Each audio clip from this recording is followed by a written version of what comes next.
what was really amazing, and I think for a lot of young people too, is that what I realized is that your life really just begins when you get sober, and it was in those moments where I was exposed to different things, doing different activities, going to festivals, but sober, like experiencing life again, but in a whole new way that I'd never experienced before. Like I actually got to be present. I could remember what party I had gone to, and I could like actually be there in the moment and find that joy again. And I think that's so much of what a lot of us are looking for, is really joy and happiness. Stories are powerful. Welcome to the Rise, Recover, Live podcast, brought to you by The Phoenix. This is a space where people impacted by substance use can come to share their story of strength and resilience, get open and honest, and inspire hope and build community through shared experience. We'll be talking to people in our community on their own recovery journey and shine a light on the topic of recovery in all its forms. Maybe you'll hear some of your story in theirs. Let's show the world that together we rise, recover, and live. Welcome, everybody, to yet another episode of the Rise, Recover, Live podcast. We are your hosts, Bryce III, he, him pronouns. And Liz McKean, she, her pronouns. Liz, how's your energy? Bryce, very energetic today. I'm caffeinated today, but in a good way, not in a nervous caffeinated way. I need a shirt that says caffeinated, but in a good way. Like that's the new move. What was the order last night, the DoorDash order? Man. I'm going to keep doing it. I know. Wait, let me remember. It was, I think the last one was a burrito. It was a Selena's Mexican restaurant burrito, and it was, honestly, it wasn't my favorite. Oh, no. I know. They won't listen, though, so it's okay. But nah, that's what you think. I was about to say shout out Selena's, but I hope nobody is listening right now that enjoys Selena's. Billy's food was delicious, and every other meal I've ever had with them has been delicious. So, it's good. If you can note it like that, then you know that they're typically really amazing, and that I'm honest. You can believe my feedback. Oh, yeah. Honest reviews. Nothing but honesty here. I know. Mm-hmm. How you doing? Mm-hmm. How's your energy today? I'm good. It's a Monday, man. It's a Monday. Mm-hmm. But showing up for what I'm called to, and excited to be in this room today to meet our guests and create a space where we can hear some stories and learn about new individuals. So who do we have here today, Liz? Well, today we have the wonderful Ryan Carpenter and Sophie Pyne. And Ryan and Sophie are co-founders of Waves of Recovery, a Los Angeles-based nonprofit dedicated to supporting people in recovery from mental health and addiction, find healing, connection, and community through surfing and the ocean.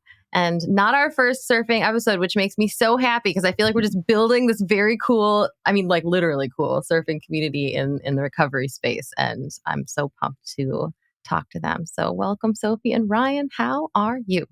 Thank you. Thank you so much for having us here. We're super stoked to be guests on the podcast and to share our stories and more about what we do. And yeah, just happy to be here. Thank you. Absolutely our pleasure. And Ryan, where are you coming from in the world today? Because I just think it's very cool that you're there. Ooh, yeah, no. So we woke up in Hawaii this morning. It's about 9 a.m. here, and there's swell. So I've been watching the cameras all morning, and hopefully get out there after this. So that means big waves, right? The surf is big. Yes. Yeah. It's quite big this morning. I never wake up in Hawaii. Never once have I woken up and been in Hawaii. Maybe you gotta come to Hawaii. I definitely need to. Yeah. All right, Bryce, road trip. We're going to Hawaii. Oh yeah. I'm up for that. When I get there, Sophie and Ryan, hopefully y'all are still there and y'all could teach me how to surf. Do you think, is it an easy thing to pick up surfing? Yes and no. Yeah, I don't know what it's like. Ryan can share his story too, but I actually learned to surf during the pandemic. So about 3 years ago, and it's definitely not easy as an adult, I will say. I feel like we have a lot more fear sometimes when we're trying something new. I learned to surf during the pandemic. As I was saying, as an adult, I feel like it's really hard to sometimes like learn new skills, get out of your comfort zone, try not to like make a fool of yourself, and you want to be perfect when you're doing new things, or you want to look good. And so it's definitely been a really humbling experience for me, like learning how to surf. And also just trying to progress can kind of be challenging, But with all of that being said, I feel like it's been a beautiful way for me to tap back into my recovery in ways that I, never really thought were possible, because there's this really spiritual component I feel, or that I receive when I'm out there in the water surfing, with my community and just communing with nature. And so it's given me another perspective, if you will, of how I approach life, how I approach my recovery, and really kind of brought me back to finding that spiritual connection with something that's greater than myself, and remembering, that I am part of this greater purpose, if you will. So it's been a really rad experience. And I definitely think everyone should try surfing for sure. That's dope. And just because you suggested it, I just might. We've had a couple of other people on this show, and they talk about surfing from like a spiritual lens almost, where it's like there's a humility that you have to have, because there's so much that is out of your control. But then there's things that are in your control, and learning how to show up and contribute to the things that are in your control in the midst of the most uncontrollable force of nature that you could experience. I love to like dig deeper into what your experience has been there. But I do want to I think when we make big changes, and Liz, tell me if you've had this experience or seen this too, like when big changes are made, like we tend to do things, how they talk about like the person with the midlife crisis, and you see them entering a Mustang, and they're like, 55 with a Mustang, and they're wearing Hawaiian shirts, but they live in Detroit, Michigan. Like, something's happening, I hope that person isn't listening. I feel like you're calling out somebody specific. I hope you're listening, sir. We see you. This is a space for you. And I just talked to somebody who's really near and dear to me, who's had like a big life shift, a relationship end. And, he was talking about, when I called him, he was at this boot place and he was looking at ostrich boots. And I talked to him and he was like, I'm thinking about picking up the trumpet again. I'm like, man, I could just imagine you playing the trumpet with these ostrich boots. But we tend to seek, we ask that question a little bit more hardcore when we make that shift, like big shifts. Like, who am I? What do I want? And how do you think that maybe that plays a role into somebody entering into recovery and maybe starting to ask these questions for the first time in their lives? Powerful questions that you raised, right? And ones that, like, as we've all, I'm speaking for all of us now, but I'm assuming that as we've entered recovery, we've probably all had to ask ourselves and take a really hard look in the mirror. And that's one of the beautiful parts about recovery, is it gives us the awareness to rewrite that script a bit. And the other bit of that I wanted to touch on too, is I think it's super powerful too, to continue to ask yourself that question and to continue to learn, and to put your, one of the gifts of recovery for me is that it's given me the humility to be willing to continue to pursue new things. And I think there's some power in being a beginner and trying something new and doing things I didn't think I was interested in or didn't think were available to me, whether or not I pursue them for life. One of the beautiful parts about recovery is I can say yes to all these new opportunities. Yeah. How was the idea of Waves? How do you show up and help people who may be having these who am I's early in recovery find that community that allows for me to tap into something that maybe I'm interested in for the first time, but in that interest comes maybe a bit of trepidity or fear or questioning myself, and why am I even asking myself, do I want to do something different? What is that space like at Waves that you all create for people who are kind of asking these questions about themselves? Yeah, that's a great question. So I think for us, we started kind of organically in the pandemic. We were all going through stuff during that time, and Ryan and I sort of came together along this shared passion of connecting with the outdoors, connecting with the ocean, and also realizing that a lot of people around our lives, we also both work in the mental health and addiction recovery treatment space, that there was this idea that, perhaps certain programs weren't for everyone. And we wanted to create some sort of inclusive space where people didn't necessarily have to identify or say that they had a specific diagnosis, or, they could really just show up as they are. And we found that the space that we were creating actually became a bridge for these people, perhaps as they were asking those questions of who am I and what do I want to do with my life? What do I want to create? What am I doing here? Gave them a bridge and an opportunity to then perhaps seek those things out further. And so, our space has really become just this community where people can show up as they are, no questions asked, where we get to connect on a deeper level, see each other as human beings, right? And sort of navigate the waters together. And we give them different tools, skills, resources to be able to implement into their life, whether that is surfing or learning to surf, whether that's mindfulness skills, whether that's just sort of like coming together and having fun and going on a hike or something like that. But yeah, I think for us, it's been really important to put together a space where you really can show up just as you are. And that's been really impactful because we've seen people in our community at all different stages of their recovery journey, and also seen people find recovery in our space as well, which perhaps they weren't even really thinking about, but there are no coincidences that they found us and they show up. So it's been pretty cool, and just kind of organically grown over time. Over the past, we're celebrating our 2-year anniversary in April. So yeah. Speaking of anniversaries, Ryan, did you just celebrate 9 years this month? I did, yeah. 3/15/15. Nice. Slaps in the air for that. Oh, yeah. And Sophie, you got one coming up too, huh? I do. I have a big one. I'm turning double digits on April 26th. Yeah, that's how. Springtime. I love that. Yeah.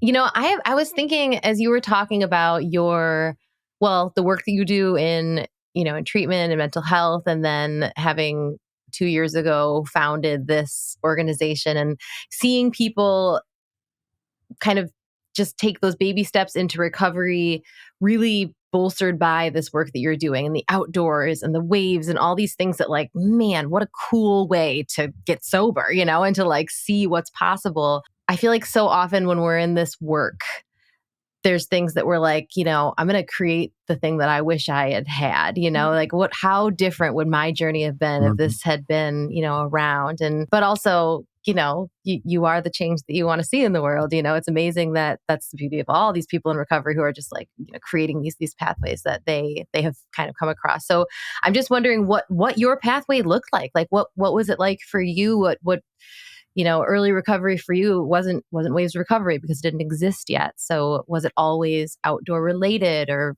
I just would love to hear a little more about your story, both of you, either of you.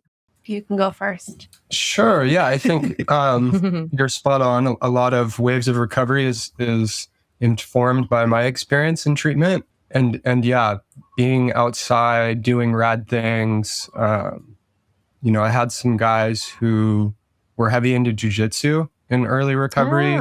Not that I am, but seeing their passion for it, seeing that they, were still pursuing things that were exciting in early recovery for me, that was really powerful. I thought that in getting sober, that life would just be over. I'd, get a pencil protector and a 9 to 5 and be in an office all day. And, and that couldn't have been farther from the truth. I didn't know it, and it took those guys to show me, and we were talking about things that we think are lame or not for us, right? Like, in early recovery, the guys I got sober with would go to the mountains all the time and go hiking and backpacking. I got sober at Bodie Casa on Hermosa Beach. And I thought hiking was something that like old people did because they couldn't do anything else, and then I went to the mountains with these guys, and we'd be 20 miles from the car, and I had no tent. I'm sleeping in the dirt, and there's bears. We're fighting off our food in the middle of the night. And you're like, this is the most radical experience I've ever had, doing something I didn't think was for me. I haven't seen my phone in days. I've like had some weird spiritual experiences when you're suffering all day and you pick your head up and there's big granite walls in all directions. And I'd never seen a bear before. That was terrifying. And the guys are telling me it's a deer, and I'm looking at the thing in the dark. I'm like, that's not a deer, dude. Maybe it ate a deer. Maybe there's a deer in there, but it's a bear. Precisely. But yeah, so I think that informed Waves of Recovery, being that we're in LA, that's our resource, really, is the beach is like at the end of the street, and trying to invite people out there to get to experience it, to hopefully find that same inspiration, connection, community. I don't know exactly all how that works. I just try to like facilitate that for people. And yeah, it's been awesome. That's so cool. Ryan, I gotta say, fighting off a beer for food and haven't seen my phone in days is just two things that don't go together for me. So I salute you. You're a gnarly dude. Either, Bryce, but we'll see. We'll see. Sounds like we have to go to the mountains with you and take you surfing. As long as I can have my phone on speed dial for beer control, then we're good to go. I'm not sure the phone helps in that scenario, to be honest, Bryce. I mean, there's one more thing I could throw at the beer if need That's be. a good point. Oh my gosh. That's so cool. I just love that, like, from the very beginning, I mean, you had that was the thing that changed recovery for me and helped it to finally stick to, was when I came across the Phoenix, and I was like, oh, people are enjoying themselves. Like, because I had that vision too. There's not great PR around, I think, recovery, until you really get into it. Because I thought the party was over too. I thought the fun was done. Even though I hadn't had fun in who knows how long, it's still, and it was far, far from it. And it was nice for someone to be able to show me that, because I don't think I would have believed it otherwise. Yeah. So was that your experience, Sophie? Did folks kind of like demonstrate that? Yeah. Yeah. I had been trying to get sober since I was in high school. So a long, long time ago, similar to what you were all saying, like, I really thought the party was going to be over, and that was not okay with me, and the final sort of like this time coming into recovery, I was actually in college at USC, and I was told that I was going to have to live in a sober living for my whole senior year. And that was like so devastating to me. I was like, who lives in sober living for their senior year of college, and I had tried recovery a bunch of times before, but I never really got it. And I think part of that was this belief that I was holding on to, that it was going to be boring and that my life was over, and what was I going to do? What was really amazing, and I think for a lot of young people too, is that what I realized is that your life really just begins when you get sober, and it was in those moments where I was exposed to different things, doing different activities, going to festivals, but sober, like experiencing life again, but in a whole new way that I'd never experienced before. Like, I actually got to be present. I could remember what party I had gone to, and I could like actually be there in the moment and find that joy again. And I think that's so much of what a lot of us are looking for, is really joy and happiness. And so for me, I think having fun and creating that environment where people can find that joy again is a big part, again, of what we do at Waves of Recovery, and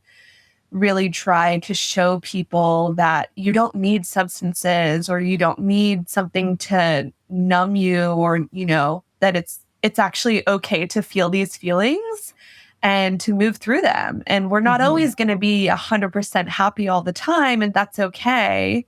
But how do we learn how to navigate and ride those waves, and instead still have things that are joyful in our life, but be able to also face the other things that are maybe more challenging in our life, with grace and with ease, and be able to flow. So those are all things that I feel like I've learned, whether it's through my own personal healing journey or through being in communities like Waves of Recovery or even the Phoenix, and participating in some of those events too. Yeah. Nice. I love that. So I'm curious, what does like some of the programming look like when you go out with people and you all commune? What does that look like? So we have a number of different ways that we work with people. We have free surf sessions that happen throughout the summer where people can just come down to the beach and meet with us. We sometimes learn to surf, or if they can already paddle, they can paddle out themselves. But we typically meet and have like a little, grounding circle, welcome everybody in, and then we go out together. A lot of our volunteers are also people in recovery who surf as well. And so it's kind of like having a sponsee and a sponsor, if you will. We have these guys and women that are in recovery and know how to surf, teaching other people how to surf who've never surfed before, which is super cool. So those are free and open to the community. Anyone can come down. We provide wetsuits and boards if you don't have them.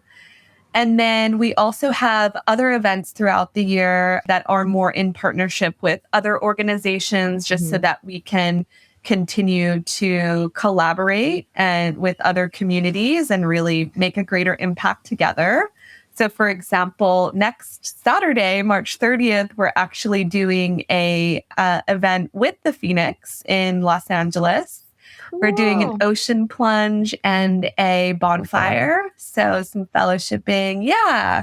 So we do different things like that too that are open, community partnerships as well.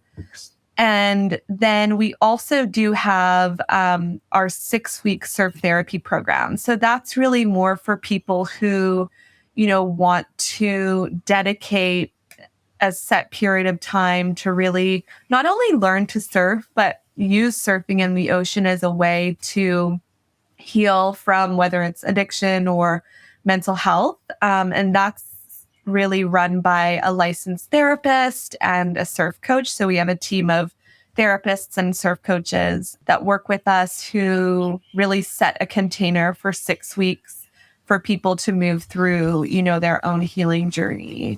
So amazing. It's so, I just feel like every time I hear someone talk about an organization that they've created, that they're contributing to, I'm like, oh, Waves Recovery, cool. People in recovery go surfing, or, even, CCAR we talked to, it's like, oh, you do recovery coaching, but then you like go under the surface and there's so much other stuff and it's so well thought out. And the people that get involved in it are all just bring something to it that you would just not expect. And that's really incredible. What does it, I guess, like, how does that impact your recovery? As leaders in the really in the field, because it sounds like on multiple levels you're working in recovery and mental health and things like that, and then also founding this organization. How does it help, and where do you need to kind of keep an eye on yourself to make sure that your recovery still comes first? Most of my recovery the last 9 years has all just been about trying to be of service, and I've actually found, and hence Waves of Recovery, the nonprofit, the work with treatment centers that we do, and I've found a pretty obvious correlation between how much service work I do and how good my life gets, and that's where sometimes I have to be careful, is that, sometimes I can overdo it on the giving away, on the obsessing on Waves of Recovery stuff. And sometimes I have to, pull back, make sure I'm hitting my meetings, doing my meditation each day. One of the things with surfing is I wake up and the surf's good. Like I've woken up the last 4 days in a row before the sun. And if the surf's good, it makes it really easy to miss my meditation too. It's been awesome for my recovery so far, as long as I don't overdo it. Moderation, man. It's just it's a challenge everywhere you look. Yeah. Yeah. I'm a therapist as well. So I feel like, we like live, breathe, and sleep in recovery. And sometimes it can be really challenging to, as you said, like find that recovery for yourself. And I remember a couple of years ago, or maybe when I was in my early recovery, people were saying to me, just because you work in recovery or in the recovery field, like that isn't your recovery. Like you still have to do the things that you need to do to stay sober. And I think it's so true. We can get lost in all the other things, worrying about all the other people, but we can't pour from an empty cup. And so I think what we also really love to teach to all of our community members is like, how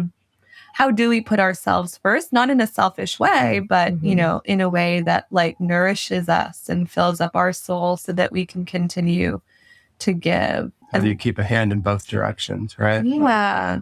Yeah, surf trips help for me, with other sober people, and definitely have one of the rad things about Waves of Recovery filling up my cup has been some of the people that we've gotten to meet and learn from and spend time with in the recovery space, outside of the recovery space. That's been one of the parts that's blown my mind on this journey, is how many people who aren't sober but practice some principles, help a lot of people, and who've really become, like almost like a second sponsor for me and gone out of their way to help us and have like, kind of like we're doing here today with y'all. The fact that Phoenix thinks the work that we're doing is inspiring enough to spend some time with us, right? Like, what an endorsement. That's awesome. That fills me up, and it becomes very clear that we're on the right path, or at least doing something kind of right. Yeah. To your point, Ryan, I think embracing upon recovery myself personally has led me to those pockets of people that live their life in alignment with what my recovery led me to. But like, intentional living is not exclusive to sobriety, but that was my pathway to intentional living because of how I use substances. And so there's a ton of cool people doing lots of cool stuff. And, if you tapped into like law of attract, like attracts like, and, people who see how you live, see how you move, see how you serve, will want to show up and live, move, and serve with you. And like, being sober isn't necessarily like the qualifier, but it does kind of contribute to how I got into the space, and definitely from what you all shared, how you all have gotten to the space. But yet another opportunity for the world to open up for us who pursue sobriety. Like, it's like our key to the door of, whoa, people are like good people, and they serve, and they hold each other's hands, and they help each other, and they prop each other up. Wow, I didn't know this existed because I was living this way. And it was my key to the door to get into like this way of living, which is super dope. Also, along with my shirt that says caffeinated but in a good way, like I need a jealous but in a good way shirt, because like missing my meditation because the waves were good, like that sounds like a great problem. Rats. It's true. Oh, it's so funny.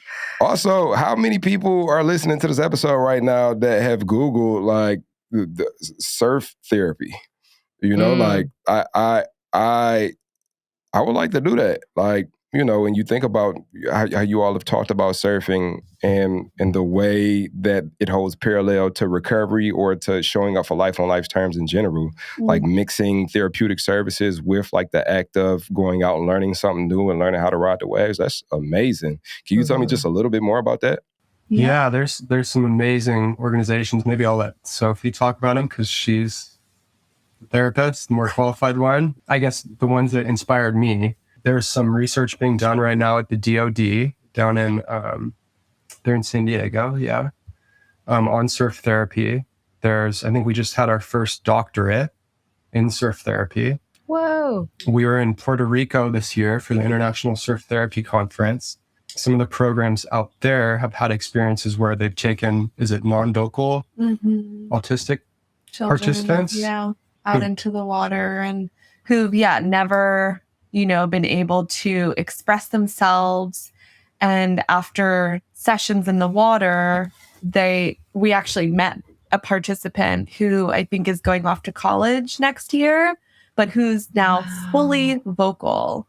And like, that is a miracle. like literally, Yeah. So there is some really powerful research as Ryan was sharing. And, interestingly enough, we've known about probably the power of nature, the power of water for healing, but there's never been a lot of research or a lot of studies done. And I don't know if you all have read the book called Blue Mind by Dr. Wallace J. Nichols, but it really talks about, it really talks about sort of how water, being in water, being near water, being around water, anything water related really brings us into this calm, meditative state almost, and how it can be really healing. It doesn't have to just be surf therapy. I think surf therapy has kind of been the umbrella term now in the research that kind of encompasses all ways in which the ocean or water-based activities are being done in a therapeutic space. And it's really about combining, as you mentioned, therapeutic skills and modalities with connection to the water or learning a water-based sport and how that can,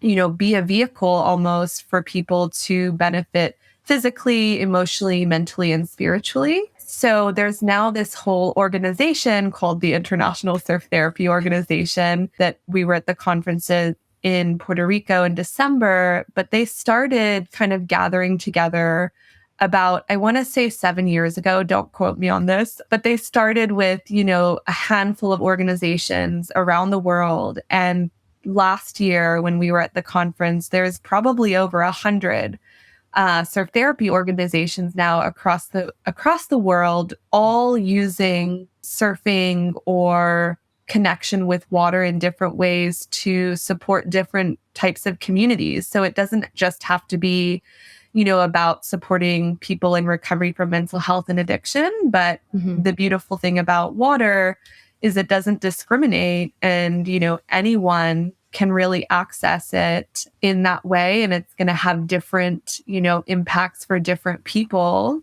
And I think it's just sort of another way for us to remember that there are these resources in our natural world that we can really reconnect with instead of being, in a closed four doors or being four walls, right? If you think about a treatment center, but how we can really change the way that we approach treatment, both from that actual intervention piece, but then also prevention and aftercare too. So there's so much that I think is still being done right now in terms of the research and how effective it can be. So I'm excited to just see more research coming out and it being, really the word that I'm looking for.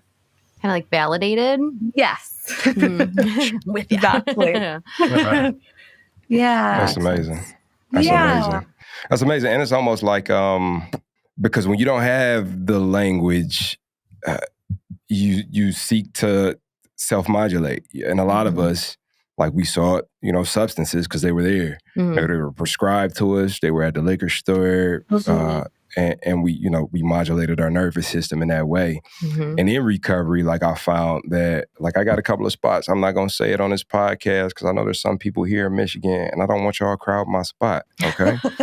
But, I got a couple of spots. Like when it get tough, I go to the lake, and there's an emotional alignment that I have with the lake when I'm in big emotion mode. And I feel the same way about the desert too, when it comes to producing, when it comes to like masculinity or like electricity or like I have that same connection with the desert as well. And so what else exists that we can connect with and create a relationship with that can maybe help us to have breakthroughs, like learning in the instance of the person who was non-vocal becoming vocal again, and maybe there's somebody who is definitely vocal but doesn't know how to speak or ask for what it is that they want or advocate for themselves in a way that aids their healing, that like going in the water and somebody trained to help them work through that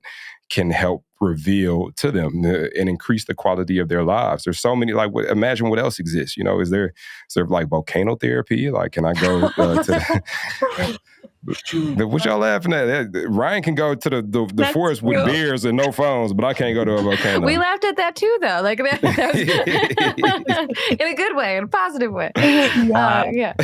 I think, well, that's like you said, Bryce. I think it was we've brought this up in the show before, but like the first time we spent time together was in Vegas? Because that wasn't that where Mobilize was? Yeah. It was Vegas. We were driving and there were mountains, and you said like I just love things that, I'm going to misquote you, but that, make me feel small in a good way or in the best way.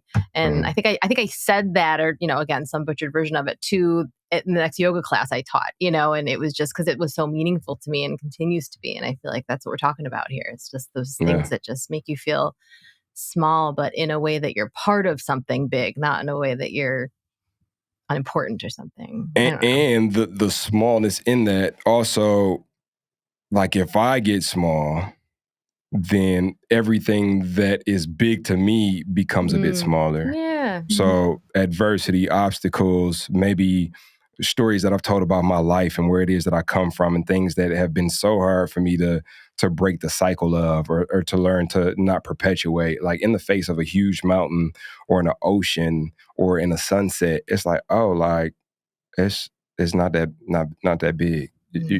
Like even being here at home, if I work at home all day and don't go outside, I can get really like four corners, chalkboard answers on all the walls type energy. But the moment I step outside and take a walk, it's like, oh, like it's bigger than me, And I know that I'm sure that like surf therapy and as a practice, like there's so much to be found out about how that can impact people's well-being. Definitely some perspective that comes from being outside, right? And I don't know, I'm normally not, like, part of my daily routine, no joke, is to get in the ocean every morning. I'm not normal until I do so. I don't know if it's like nervous energy or if I'm just too fired up, or like part of that mindfulness routine for me in the morning every single day is to meditate, to pray, and to get in the ocean. And there's something about, it's like I heard you say you taught yoga. The post-yoga class feeling is exactly what I get once I get out of the water. It provides me some perspective, some connection, and I think for people in early recovery, there's lots of benefits in that. I like that it's a pretty good carrot, to kind of disguise some of the therapy we do, or to disguise some of the tools, the conversations that we get to have. So it's easy to get engagement out of some of the younger guys is a good portion of our demographic. Demographic right now. Hiding the veggies in the smoothie. They think it's a milkshake, but there's spinach in there. You just would never know. Precisely. Yeah. But yeah, I don't know what other benefits come from. Yeah. Well, I think as you're talking about, really what I'm hearing too is like the spiritual connection piece, right? And remembering that like we don't have to do this alone. And a big part of recovery, or what I've found in my recovery, is the importance of being part of something, and remembering that I am part of something. And I think similarly with surf therapy, it's like we're not doing this alone. You have someone by your side walking you through these motions, literally on the board with you sometimes too, and so sort of knowing that you can really face anything when you're part of, and when you allow yourself and open yourself to new experiences or to be vulnerable. And yeah, I think there's so many benefits. And of course, it can be also really intimidating for some people as well, who perhaps have fears of the ocean or have had negative experiences with the ocean. And so, that can be a really powerful way too of overcoming trauma, in the sense of not necessarily just talking about it. I think a lot of times in therapy too, we talk so much about stuff, but we actually need to feel it in order to heal it, and so what surfing does as well is really gets us back in our bodies, helps us to reconnect with some of that stuff and, perhaps really heal it without needing to like say anything, but really experience it. And that's been really beautiful too, because I think we've seen some like really beautiful breakthroughs in a way that you can't really put words to almost, you just notice that shift. You notice something change, something, transformed in that moment. And most, I would say 99% of the people that we work with leave stoked. There's that, you were talking about that like post yoga. Even if we don't like surf sometimes, but yeah, sitting on the beach, it's too big to surf for our group. And we're sitting on the beach watching these like huge waves, that rarely happens. The wind's offshore. It's beautiful out. We're all, wrapping out in the sand. And sometimes we don't even have to like get in the water to have that experience, to feel gratitude for what Mother Nature provides, if only we take the time to open our eyes and sit down, and pay attention. Yeah, I think what you all do is phenomenal, and I think you all are the perfect people to have on the front line, because it seems to me just by your demeanor, your energy, that like you've benefited from these things. And when you talk about Sophie, it's almost like something that you can't put into words. What I've learned about things that you can't put into words is there still has to be somebody there to interpret it. And the interpreter, most often than not, is somebody who has had to have that experience for themselves.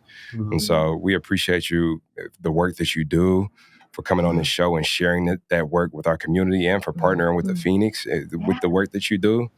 And if you ever need some podcast hosts to come out to a dive and bonfire, or some surf and therapy podcast on the ocean, that could be fun. me and Liz are 100% down for that. Sign us up for sure. Yeah. But before we get out of here, I think this is an appropriate opportunity for the question, Liz. Do it. And I'm not going to ask it. I want you to ask it this time. What? I would love to ask the question. So, I just, for both of you, I guess, in whatever order you choose. You both, by the way, we've had shows where there's been 4 of us before, and, we've had couples and everything. And you two have just a really beautiful way of sharing the airspace and kind of knowing when the other person, there's just no like colliding into each other. It's just like you have this unspoken thing. It's really lovely. They're riding the waves, Liz. They're riding the wave. They're in the flow state. It's like very kind of you. Normally, I feel like I probably sometimes we argue mid-podcast. That's amazing. Yeah. Well, that can make for a good podcast as well. That's true.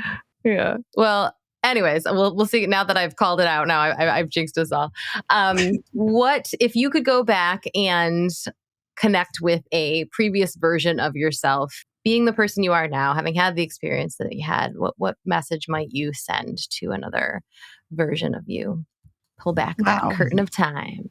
I mean, we end it light. I mean, I feel like there's a lot. I could write or leave like a 5-hour voice note, but I'll spare you all from that. I guess what comes to mind now, is I would tell myself to do all the work in recovery, to let go, to not worry about, I guess the term I would use is like, don't worry about being a square or losing your identity, but that you'll find it and I think this is something I shared with you guys already, right? Is that the more I can be of service, the more I can give freely of myself, the better life we'll get. I think that simple statement to me in early recovery is the best I can think of right now. What do you got? I don't know. So what's coming through to me is, I think similarly, like you shared, I could probably write letters all day about this, but what's really coming through for me and what we've been talking about today is more Soul Cycle. No, not more Soul Cycle. But is just really allowing myself to be open to new experiences, to try new things, that it's all going to be okay and it's all going to work out, and to keep just putting one foot in front of the other and allow it to unfold the way it's meant to. That's funny. I feel like ours are very similar, right? Like early recovery, a bunch of feels, and it's overwhelming and everything is scary. And the reality is the feelings don't matter, but what I do does. And we've done something right to end up here. But yeah, maybe that's something we could have done a better job focusing on in early recovery. But you still got here. We're still here. Yeah. Yeah, you got here and it's beautiful. Well, thank you. Thank you for sharing that. I know this episode will drop after the bonfire has already happened. So we've just given people a little bit of, is it FOMO? Is that the right word? FOMO. I don't know. There you go. But if they do want to connect with you so that they don't miss future events, how can they do that? And anything that you say will also, of course, put in the show notes. So don't worry if you forget anything. So our website is www.wavesofrecovery.org. You can also find us on social media at Waves of Recovery INC, Waves of Recovery Inc. Follow us. Amazing. We share in our newsletters as well, all of our different events, so you can get on our mailing list. Beautiful. We have a big 2-year party coming up.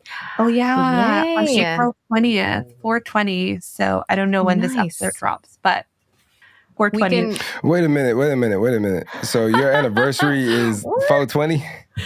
It's 420. Yeah. That's crazy.